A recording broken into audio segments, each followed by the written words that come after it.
कर्तव्या किमन्यशास्त्रविस्तरैः यस्वयं पद्मनाभस्य मुखपद्माद्विनिसृत सर्व उपनिषदो गावो दुग्धा गोपालनन्दन पार्थो वत्स सुधीर्भोक्ता दुग्धं गीतामृतं महत् एकं शास्त्रं देवकी पुत्रगीतम् एको देवो देवकी पुत्र एव एको मन्त्रस्तस्य नामानि यानि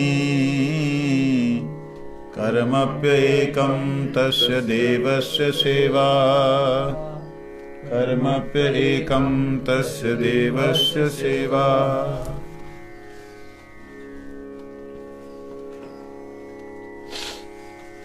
18वां अध्याय 27वां श्लोक। रागी कर्म फल प्रेप्सुर्लुब्धो हिंसात्मको अशुचि हर्ष शोकान्वितकर्ता राजसः परिकीर्तितः। रागी कर्म फल प्रेप्सुर्लुब्धो हिंसात्मको अशुचिः हर्ष शोकान्वितः कर्ता राजसः परिकीर्तितः। रागी कर्म फल प्रेप्सुर्लुब्धो हिंसात्मको अशुचिः हर्ष शोकान्वितः कर्ता राजसः परिकीर्तितः। रागी कर्म फल प्रेप्सुर्लुब्धो हिंसात्मको अशुचिः हर्ष शोकान्वितः कर्ता राजसः परिकीर्तितः। कहते हैं भगवान श्री कृष्ण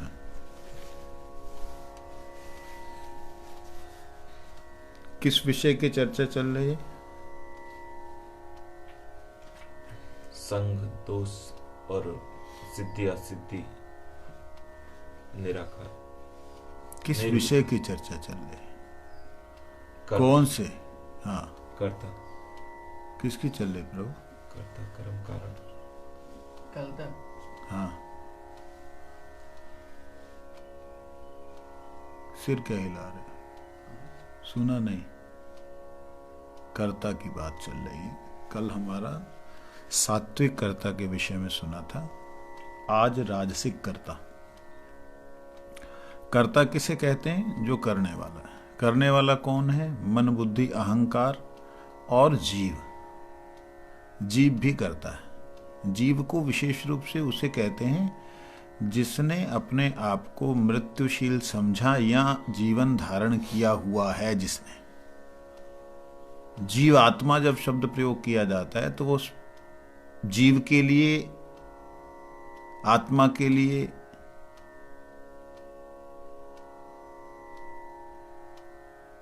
प्रयोग किया जाए। जैसे आत्मा केवल शब्द प्रयोग किया गया तो वहां वो जीवन धारण की हुई नहीं है, वहां वो जीव नहीं है कोई।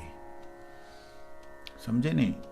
जब जीव शब्द बोला जा रहा है तो वहां जीवन भी है और आत्मा भी है। आत्मा भी है।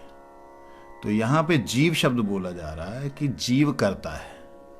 तो वह जीव है क्या फिर? वो जिसने जीवन धारण किया वो है क्या? वो है हमारी बुद्धि के भीतर जो अभिमान है। जो अभिमान है वही वास्तविकता में जीव का मतलब जीवन को धारण करने वाला बनता है। कैसे? इस बात को थोड़ा सा समझेंगे, आगे विषय यही पे वापिस आएंगे। तटस्थ अवस्था। इस तटस्थ अवस्था में आत्मा वो जब प्रकाश को पुंज को देखती है तो कई बार कुछ आत्माएं उस प्रकाश पुंज को देख करके ऐसे चौंधी आ जाती हैं कि बहुत ज्यादा प्रकाश, लेकिन वही आत्माएं जब अंधकार में देखती हैं, घोरतम अंधकार में देखती हैं, उसमें टिमटिमाते हुए ब्रह्मांडों का दर्शन करती हैं, तो उनके अंदर स्वयं को देखने के कारण कि मैं प्रकाशमान हूं, तो वो टिमटिमाते हुए अंधकार में उसकी तरफ आकर्षण जाता है, और वो आकर्षण जाने से उसके अंदर एक अभिमान आता है कि मैं अंधकार में प्रकाश कर सकती हूं, क्योंकि जीवात्मा प्रकट वहां से हुई है जो कि पूर्णतया चिन्मय धाम नहीं है और पूर्णतया जड़ नहीं है। वो दोनों तरफ देख सकती है, जीव जो आत्मा है वो दोनों तरफ देख सकती है। वहां पे वो उसके अंदर जैसे अभिमान बनता है वो जीव हो जाता है, मतलब जीवन धारण करने के लिए उसे एक आवरण मिल जाता है अभिमान का। जो स्वाभिमान है, आत्माभिमान, मैं आत्मा हूं, वहां तक तो ठीक है, लेकिन मैं करता हूं, मैं यहां प्रकाश कर डालूंगा, मैं कुछ कर दूंगा, मैं भोक्ता बन गया, मतलब कुछ ऐसा भाव आने से वो भाव ही जीव का जीवन धारण करने का कारण बनता है। उस भाव का नाम ही अभिमान है।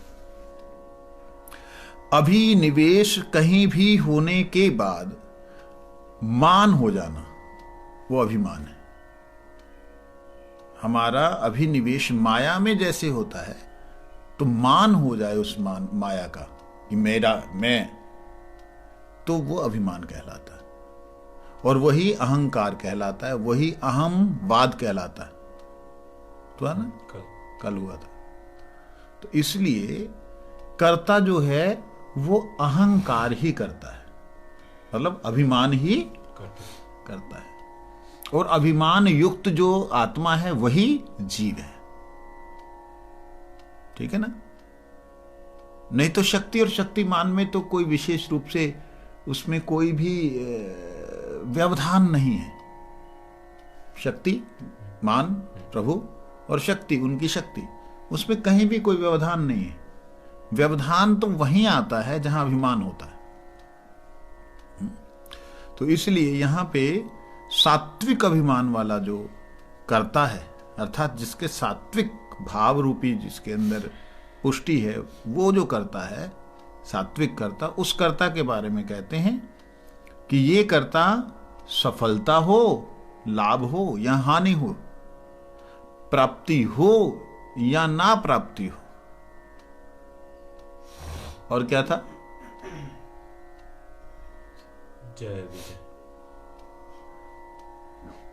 राग द्वेष से मुक्त, ये तो राग द्वेष से मुक्त, मुक्त संगी अनअहमवादी धृति उत्साह समन्विता सिद्धया असिद्धयो निर्विकार कर्ता सात्विक उच्चते। यही बात श्री रूप गोस्वामी पाद ने बोली। कौन सा श्लोक है बोलो? कल ही याद किया। 3rd नंबर श्लोक नहीं, क्या है श्लोक? बोलो, तुम बोलो। उत्साह निश्चय धैर्य क्या है? आराम से बोल।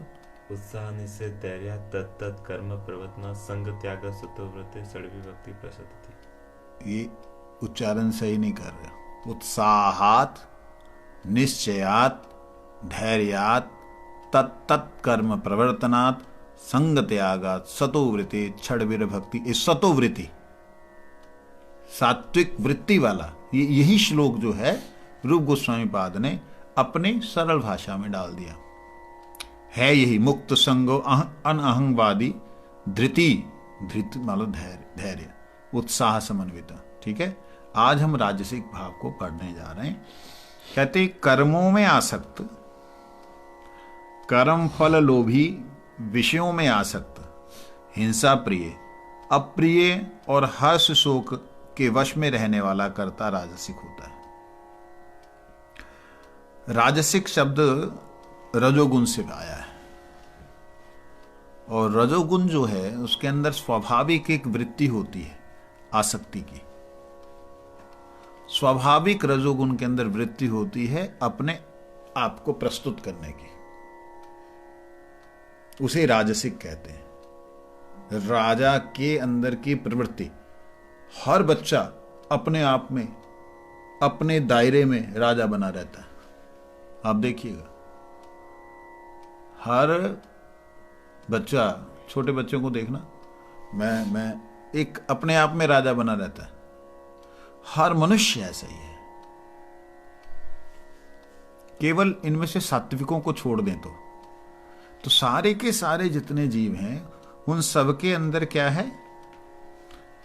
अहं भाव है, कर्ता भाव है, और वो कर्मों में आसक्त रहता है। कर्मों में आसक्त, अच्छे कर्म और बुरे कर्म। बुरे कर्म अगर करता है साथ साथ वह अच्छे कर्म भी करता है कि बुरे कर्म कट जाएं। वो कभी कटते नहीं। बुरों का फल तो बुरा ही मिलना है, अच्छे का फल अच्छा ही मिलना है। और अच्छा, कोई जितने कर्म है, कोई अच्छा कर्म बोल करके है ही नहीं धरती पे, कोई बुरा कर्म बोल करके धरती पे है ही नहीं। सारे बुरे कर्मों में कहीं ना कहीं कुछ अच्छा ही है, सारे अच्छे कर्मों में कहीं ना कहीं कुछ बुरा है। जैसे उदाहरण के लिए किसी को आपने रोटी खिला दी, ये तो अच्छा कर्म है, लेकिन इसमें बुरा भी है। अच्छा ज्यादा है इसलिए बुरे को गिना नहीं गया। बुरा है, क्या बुरा है कि आपने उतने जीवों की जो बीज थे, जिनको बनने का मौका मिलना था, उनकी तो हत्या की। देखिए, हत्या शब्द नहीं आता। क्यों नहीं आता? क्योंकि वहां पे बीज है, बीज में जीव नहीं है। जीव नहीं है, आप ऐसे कैसे बोल सकते हैं? बीज है, जीव नहीं है। ये ऐसे ही है कि जब उसको जल मिलता है उस बीज को, तब वह अंकुरित होता है। जीव जो आता है वो जल से आता है, समझे नहीं? ये उसी प्रकार से जैसे एक मां, वो अपने आप बच्चे को जन्म नहीं दे सकती जब तक कि उसको पिता का संयोग ना मिले। हा? इसी प्रकार से ये बीज जो हैं, ये बीज स्वरूप हैं, लेकिन जीव इसमें नहीं मिलता। जीव मिलता है जल के द्वारा। तो इसलिए इन बीजों को पीसने से या इनको खाना और खिलाने से पाप तो है, लेकिन इतनी मात्रा कम है कि जो खाने के बाद में संतुष्ट होकर के प्रभु का नाम कर रहा है या कुछ अच्छे कार्य कर रहा है, उसमें पुण्यता, अच्छा कर्म ज्यादा है। ठीक है, उसको खाने के बाद में उसके शरीर में कितनी जीवात्माएं, छोटे छोटे छोटे जीव हैं, उनकी पुष्टि होती है। तो इसलिए उसमें पुण्य ज्यादा होने के नाते पाप को गिना नहीं गया, लेकिन पाप है उसमें भी। ठीक है ना? यज्ञ शिष्ट सुनिशंतो मुच्चन्ते सर्वकिल विषय ते तुम भुंजते अघम पापा। वो भुंजते, भोजन करते अघम पापा, अपने ही किए हुए पापों को। ये पचंतात्म कारणात्, जो अपने लिए पकाता है। तो इसलिए जो व्यक्ति अपने प्रत्येक कर्म का फल ये सोच करके अच्छा और बुरा करता है कि इससे मेरे को अच्छा ही मिले, अच्छा और बुरा इसलिए करता है कि इससे मेरे को अच्छा ही मिले, मतलब बुरा कर्म इसलिए कर रहा है, लोग को धोखा इसलिए दे रहा है। 2 रुपए की चीज आई 10 रुपए की इसलिए बतला रहा है कि 5 में बिक जाएगी। तो आखिर में 2 की 2 में नहीं बेच सकता, सच्चा सौदा नहीं कर सकता गुरु नानक देव जी की तरह, नरसिंह मेहता की तरह नहीं कर सकता। भैया 2 में लिया है, जितना तुम दे दो। नरसिंह मेहता जी कहते 2 में लिया तो 2 में दो, जैसी तुम्हारी इच्छा प्रभु, आप ले जाइए। वो सारा जो दुकान थी पहले चलती फिरती थी, कुछ काम होता था, वो सब का सब लुट गया। ऐसे गुरु नानक देव जी ने सच्चा सौदा शुरू किया। भाई 13 ही 13 है, कितना है? 13 है। 13 ही, मतलब 13 ही मापना शुरू कर दिया, जो कुछ है सब 13। वो नहीं, उससे नहीं चलेगा। है? तो अच्छा बुरा व्यक्ति ना चाहते हुए करना पड़ता है जीवन यापन करने के लिए, शरीर को चलाने के लिए। मतलब पाप कर्म ना चाहते हुए व्यक्ति करता है, करना पड़ता है, अगर ना भी चाहता हो तो भी। हाँ? लेकिन कुछ लोग जो चाह के करते हैं उन्हें राजसिक कहते हैं।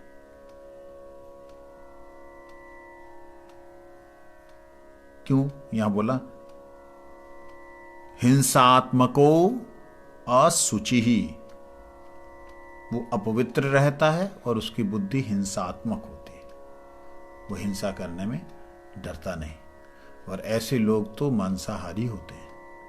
ऐसे लोगों का मदिरापान इत्यादि करना शौक होता है, धूम्रपान, धुआं पीना।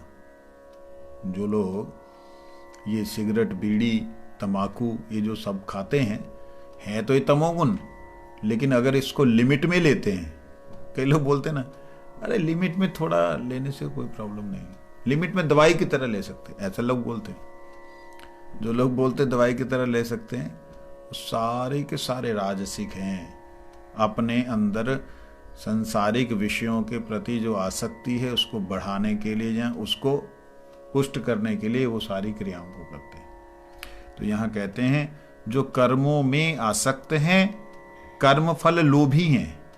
कर्मों में आसक्त, कर्मफल लोभी का एक पॉजिटिव वे देखते हैं। एक ये तो नेगेटिव हमने सुना, पॉजिटिव वे ये कर्मों में आसक्त, यज्ञ करवाएंगे, अच्छा चलो कंबल बांट देंगे, चलो अन्नदान कर देंगे। ये जो पुण्य कर्म करवाने वाले लोग हैं, जो पुण्य कर्म करवा रहे हैं, उनके अंदर अगर फल की प्राप्ति की अभिलाषा है, लोलुप हैं, फल प्राप्ति के लोभी हैं, फल प्राप्त होना ही चाहिए, अच्छा ही होना चाहिए, ऐसे जो लोग होते हैं वो हैं राजसिक। क्योंकि देखिए इन राजसिक लोगों के बिना देखा जाए तो सांसारिक व्यवस्था अथवा सात्विक लोगों का सहयोग करने वाला कोई नहीं। तामसिक तो करेगा ही नहीं। सात्विक जो है बिल्कुल पूर्ण शुद्ध होने से के नाते वो किसी को धोखा देगा नहीं, वो किसी फल की प्राप्ति के लिए बैठा नहीं हुआ। तो उनके प्रति ये जो सेवा भाव लेकर के जा रहा है राजसिक, इसके अंदर क्या है? फल प्रेप्सु लुब्धो, फल प्राप्त करने का लोभी है ये।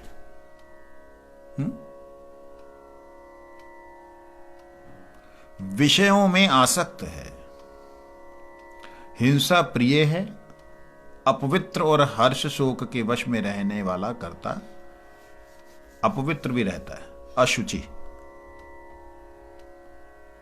ये जितने भी लोग मांसाहारी हैं, भगवान ने उनका हल्के शब्दों में बता दिया कि वो जो है हिंसात्मक हैं, जो मांसाहारी जीव हैं, चाहे अंडा खाते हैं चाहे मांस खाते हैं, यहाँ तक कि तामसिक वस्तुओं का सेवन करते, चाहे वो फल और फ्रूट में आता हो, फल और सब्जियों में ही क्यों आता हो, उनको भी लेने वाले जो हैं वो अशुचि हैं, अपवित्र हैं।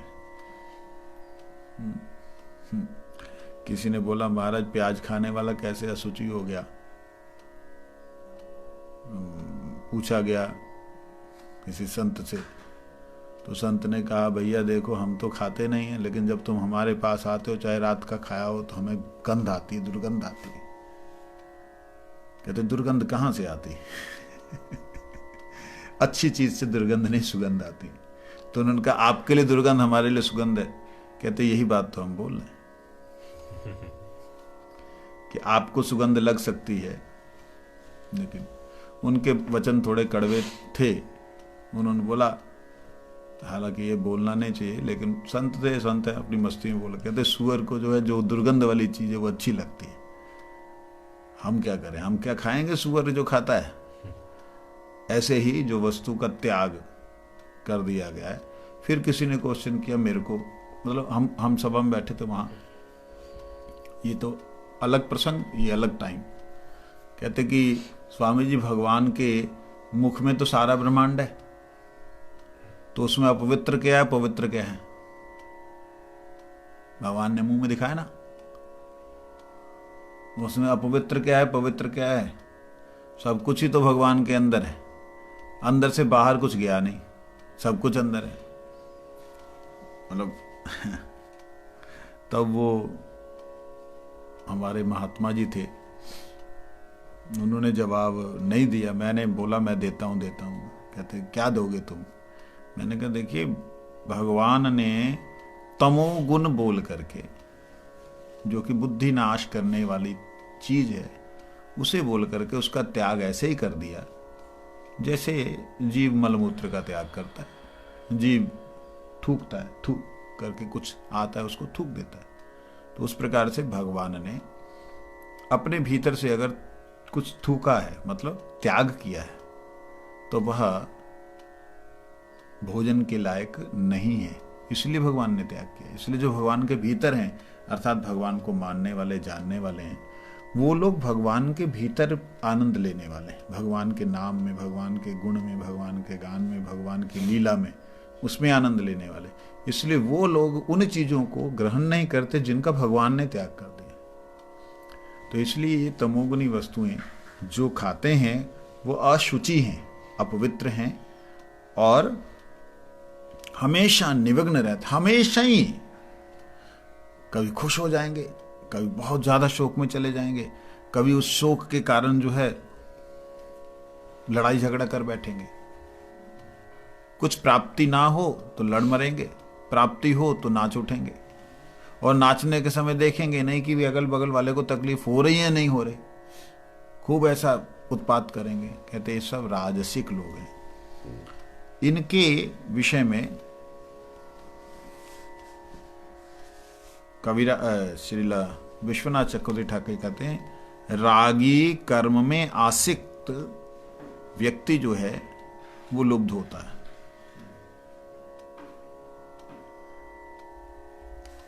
रागी का मतलब जो है कर्म में आसक्त व्यक्ति, और लुब्ध का मतलब विषयों के प्रति आसक्त व्यक्ति। कर्म में भी आसक्त, विषय में आसक्त। आगे कहते हैं, लीजिए, अयुक्तः प्राकृतः स्तब्धः छठो निष्कृति को अलसः विषादी दीर्घसूत्री च कर्ता तामस उच्यते। अयुक्तः 28 नंबर श्लोक। अयुक्तः प्राकृतः स्तब्धः शठो निष्कृतिको अलसः विषादी दीर्घसूत्री च कर्ता तामस उच्यते। आइए, अयुक्तः प्राकृतः स्तब्धः शठो निष्कृतिको अलसः विषादी दीर्घसूत्री च कर्ता तामस उच्यते। अयुक्तः प्राकृतः स्तब्धः शठो निष्कृतिको अलसः विषादी दीर्घसूत्री च कर्ता तामस उच्यते। ये 18वें अध्याय का 28वां श्लोक। इसमें मर्मानुवाद में श्री भक्ति विनोद ठाकुर जी लिख रहे हैं, अनुचित कार्य प्रिय, मन के अनुसार चलने वाला, अनम्र, नम्र नहीं है, शठ, दूसरों का अपमान करने वाला, आलसी, हमेशा विषाद युक्त और दीर्घ सूत्री, ये सब तामसिक करता है। इसमें से कुछ लक्षण तो मिलते हैं मुझसे। दीर्घ सूत्री, कोई भी काम बड़ा लंबा चलता है, दीर्घ, आज नहीं कल कर लेंगे, अरे हो जाएगा। हमारे कई महात्मा हैं, उनको कोई काम दो तो निश्चिंत हो जाते हैं, बस प्रभु जी को दे दिया, हो गया। तो ये जो तामसिक करता है, जिसका मन तमोगुण में लिप्त है, उसके गुणों का वर्णन कर रहे हैं। गुणों का वर्णन का मतलब उसमें जो अव के साथ में गुण है, अव के साथ गुण, अवगुणों का वर्णन कर रहे हैं। कहते हैं वो अयुक्त है, अर्थात अनुचित कार्य प्रिय। अयुक्त युक्ति युक्त वार्तालाप नहीं करता, काम उसको वही अच्छे लगते हैं जिसमें कुछ ना कुछ तर्क वितर्क कुतर्क हो। ये श्लोक जो है बहुत से लोगों का दिमाग खोलने वाला है। हम अपने आप को सात्विक क्या निर्गुण समझते हैं, हम तो भाई ब्रह्म हैं। लेकिन देखिए ये जितने भी गुण बतलाए हैं इनमें अपने आप को देखना चाहिए कि हम इसमें से कौन सा हमारा अवगुण है। कहते हैं अयुक्ता, युक्ति युक्त बात में भी अनुचित अपने आप का प्रदर्शन करने वाला। किसी भी बात में, कार्य हो या कर्म हो या कर्ता हो या शब्द हो, वाणी हो, कुछ भी हो, उसमें अयुक्त, जो गलत होगा वही बात को समझेगा, कहेगा देखो आखिर वो बोला।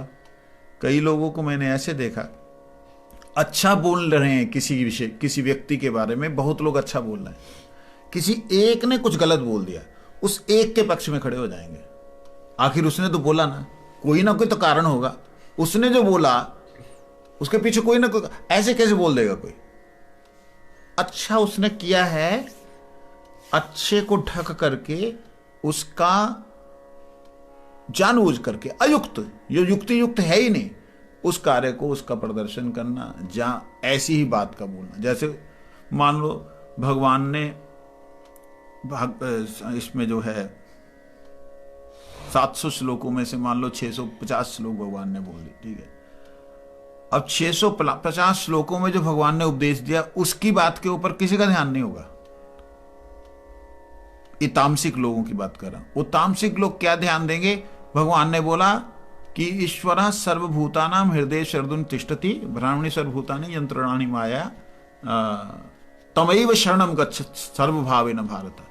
तुम उसकी शरण में जाओ, सभी भावों से भावित होकर के उसकी शरण में जाओ। तत्प्रसादात् परम शांति स्थानम प्राप्ति शाश्वतम, तुझको शाश्वत स्थान प्राप्त होगा उनकी कृपा से। वो कहते कृष्ण जी तो उधर भेज रहे हैं, ये जो रामपाल जो अंदर है ना बंद, वो बोलता है ऐसे कि भगवान कृष्ण महाराज तो वो उसकी तरफ भेज रहे हैं। किसकी तरफ? कबीर की तरफ, वो तत्पुरुष। हाँ वही तो मैं बोल रहा हूं। एक श्लोक भगवान ने बोला त्वमैव शरणम गच्छ, भीतर जो रहने वाला है तुम उसकी ही शरण में जाओ। मतलब मैंने तुम्हें जो समझाया है वो तुम्हारी समझ में आने के बाद भी अब तुम अपने भीतर जाके समझो। ये कहने का मतलब त्वमैव शरणम गच्छ सर्वभावेन भारत, जितने भी तेरे भाव है तत्प्रसादान, भीतर के प्रसाद से, भीतर की कृपा से, भीतर के अनुभव से परम शांति, तेरे को परम शांति होगी। स्थानम प्राप्त से, तब तू तेरे को स्थान मिलेगा कि कहां से तूने क्या करना है। तो भीतर भगवान ने कह दिया ईश्वर सर्वभूतानां हृदय शरदुन तिष्ठति, भीतर ईश्वर है। ईश्वर का मतलब मेरी शक्ति है। तेरा मन जो है, बुद्धि जो है, उसके जितने भाव हैं, उन मन बुद्धि के जितने भाव हैं उनको लेकर के भीतर जा, भीतर से तेरे को बराबर उत्तर मिलेगा। क्योंकि मैंने तेरे भीतर को छेड़ा है, मैंने तेरे बाहर को नहीं छेड़ा। तो ये भीतर जाने से मिलता है। लेकिन वो लोग इस श्लोक को भी नेगेटिव में ले गए। ये है अयुक्त। युक्ति युक्त पूर्ण शब्दों को भी जो अयुक्त सिद्ध कर दे, जहां अयुक्ति में उसे ले जाए, वो है तामसिक। समझे? अयुक्त किसी भी चीज में। अब उदाहरण के लिए बहुत अच्छी सब्जी बनी है, ठाकुर जी को भोग लग गया, सब कुछ हो गया, अच्छी सब्जी बनी है, उसमें थोड़ा सा नमक ज्यादा हो गया। चर्चा और नहीं होगी अच्छी बनी है, टेस्ट अच्छा है, सब कुछ बढ़िया, सब नमक ज्यादा हो गया, नमक ज्यादा हो गया, अब नमक के पीछे पड़ जाएंगे। यह है अयुक्ता। मतलब जो अयुक्त प्रिय है, कहीं भी कुछ गलती होती है वहीं पे उसे अच्छा लगता है। उदाहरण के लिए रास्ते में चल रहे, लड़ाई हो गई, बड़ी दूर हो रही, यहीं से ऐसे कूद कूद के बंदर की तरह देखेगा, फिर वहां खक खक खक खक कर वहां पहुंचेगा। ये अयुक्त। जहां सत्संग चल रहा है, सत्संग से उठ करके हम वहां जाएंगे, है ना। ये अयुक्त है, ये है तामसिक लोग। वंशा कल्प कृपा पतितानां पावन वैष्णवेभ्यो नमः।